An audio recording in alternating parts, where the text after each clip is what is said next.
spicy. Yeah.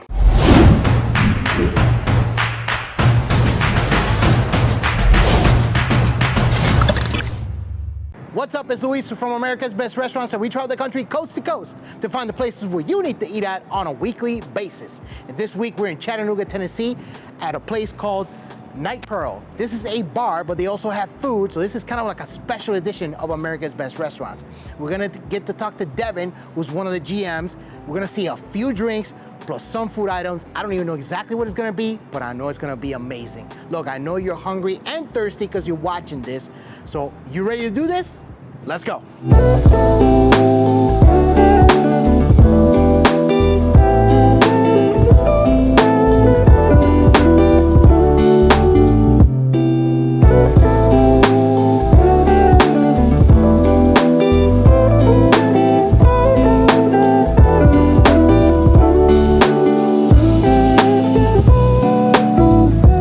All right, everybody, so now we are inside Night Pearl.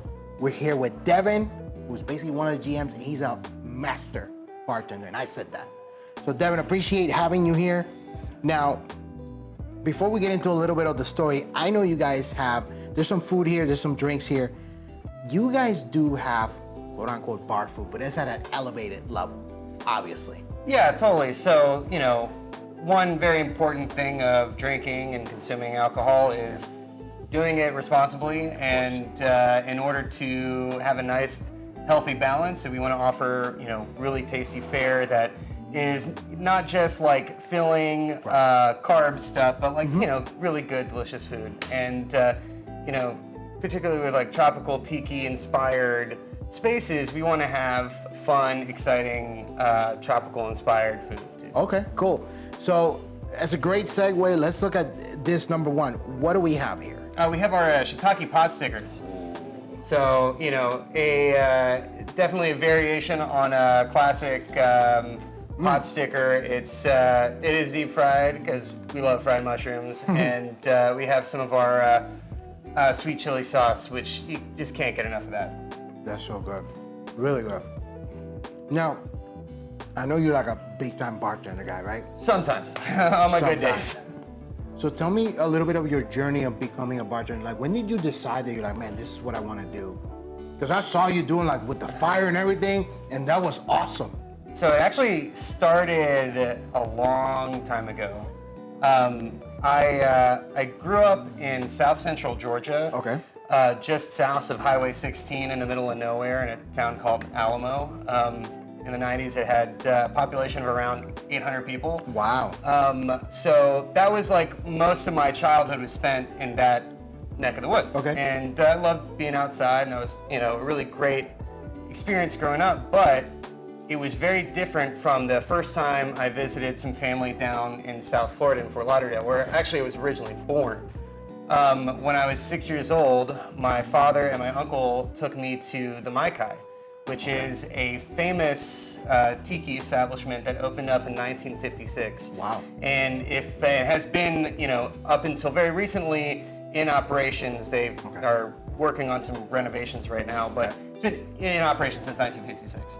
They were the first tiki bar in the East Coast. They you know, poached some talented bartenders from Trader Vic's and beachcombers from the original like tiki spots that opened up in the 30s and 40s, and, you know, created this East Coast style tiki. So, you know, imagine this 6-year-old kid from South Central Georgia, lived in a small town. I went to this absolute tropical paradise, and I, you know, remember like, you know, walking through the front doors. There's like torches outside, this giant sign with tropical trees and like, you know, flames everywhere around the sign, and you walk in and it looks like you're below deck of like this, you know, barge that is like, you know, from the 1800s. That's and it's cool. like, it was one of the most transporting experiences I've ever had. That's cool. And one of the like quintessential hospitality moments that I took with me through my entire hospitality career is that like discovery like is such an important part of hospitality, because we can make drinks at home, we can cook at home, and oftentimes we can do it better and cheaper and faster. So like, why do we go out and experience new things? It's because we want discovery. We want to be entertained and enthralled in a story, and that's like kind of what Tiki's all about. It's like telling a story, and a fantastical one, and not just like a run-of-the-mill story, but like something that just shouldn't be believed, but it's something that we accept because it's fun, right, and entertaining. And I think that that's how I really started on my path in hospitality. So that's cool. I spent a decade in Denver, Colorado. I worked in the craft beer industry for a long time. And how I got into bartending was I helped start a tonic business. It was making 1800 style tonic. Wow. So we were producing out of a brewery, and I was doing the production and sales and that. And I kind of started finding myself hanging around more cocktail bars. Okay. Because I was selling it to them.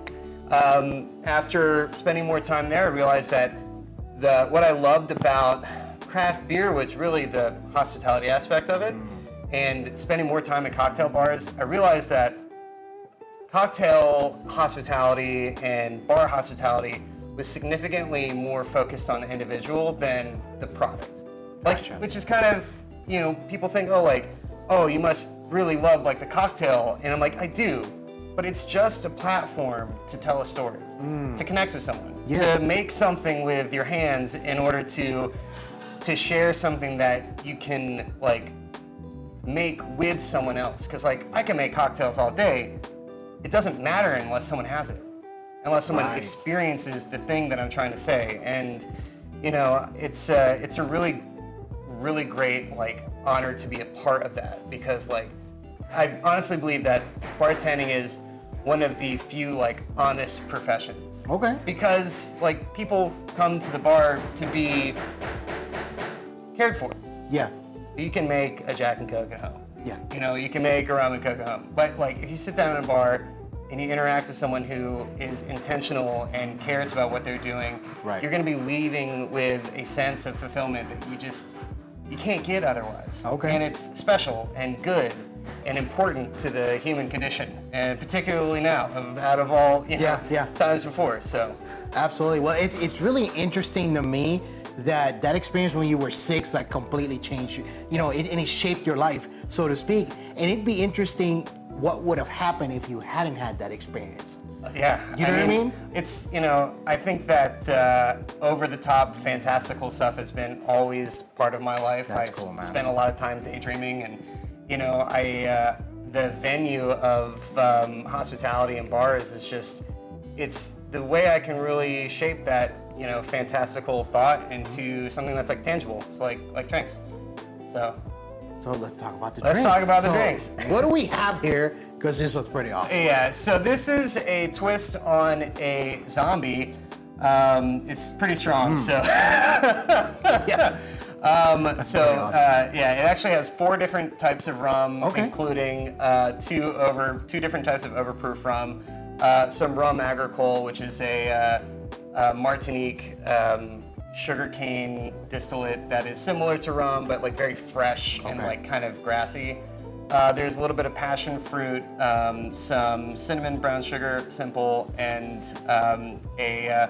a pineapple shrub that I'm actually making in-house that uses pineapple skins as like the base of it. That's another very important part of my journey, and what I want to bring to any program is sustainable practices, anti-waste, making sure that when we are breaking down products that we are utilizing every single thing and not throwing away anything. So, one of my favorite things to do is to walk around a kitchen and like, oh, I could drink that.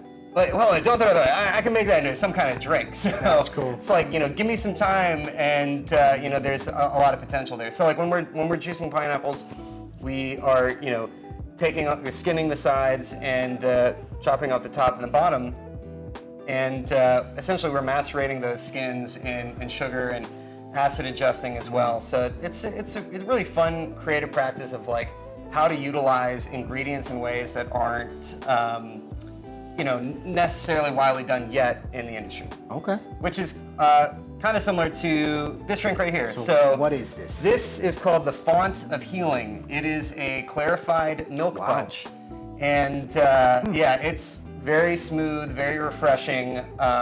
It is clarified milk punch, if you're not familiar, is a method of using milk to make things clear, which sounds wild, but it's like an old school English method for clarification and preservation. So this drink came from the idea of like citrus prices are kind of wild right now, and people love citrus, and I love citrus, but I wanted to kind of tackle like how do we make something that is refreshing, that is tart and exciting, that tastes great, but doesn't use citrus juice. And this is kind of my my thought experiment that became a cocktail.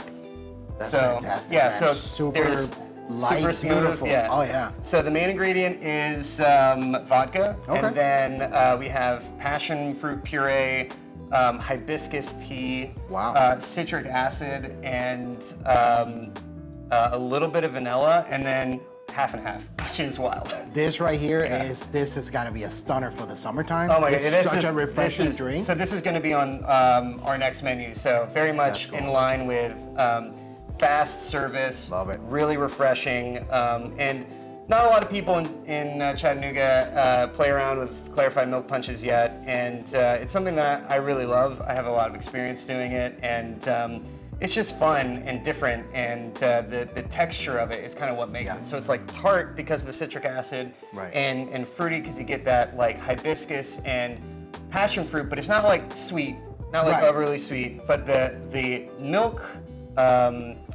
So essentially what happens is that the milk solids separate, and then they kind of attach to all the solids that are in the juices, like the passion fruit juice, and it strips all of the solids out of the liquid, and you're just left with like a little bit of lactose sugar, Okay. which gives you that like kind of not necessarily creamy but silky finish.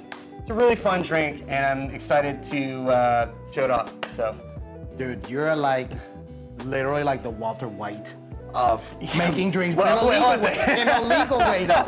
Not illegal, in a legal way. Legal Yeah. and responsible way. You're like a chemist. Hey, honestly. I'm the one who drinks, right? Right? No, you're I like am the one who drinks. you're a chemist because you understand it at a very deep level. You really do.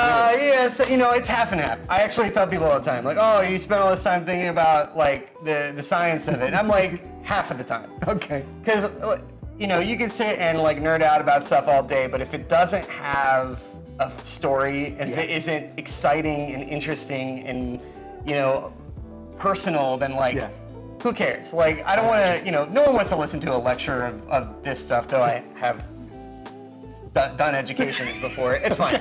That's not the point. All I'm saying is that like I don't want to bore people. I want to excite people. That's and cool. It's because I'm excited about this stuff. No, that's awesome. So really, That's awesome. it's half the time. I mean, I feel like I'm taking a PhD class in how to make drinks, which yeah, is awesome. well, number one, have fun. Number two, boogie. There you go. Love it. So you got a couple of other. I mean, obviously this is a classic right here. Can't go wrong with French fries. I mean, we can crush these all day. Oh, yeah. Get some of that garlic aioli that we have. I there, heard you too. say that too to a couple of our customers. Yeah, too. yeah. I can't get enough French fries. It's true. Like, I'm not gonna lie. Who doesn't love French fries? Right? It's simple. And this right here? This is our chicken skewer with our jerk sauce. So very classic Caribbean-inspired flavors. I gotta try Yeah, it's super tasty. Definitely a little spicy, yeah. but not like No, that's phenomenal. Wow. not incredibly spicy. Wow. But we'll Whoops. probably make some I don't habanero know. shrubs here in a second to kick up anything. That's awesome. Yeah. And then this final one right here, this is gonna be a mess, so I'm gonna eat it right after the episode, but what is this?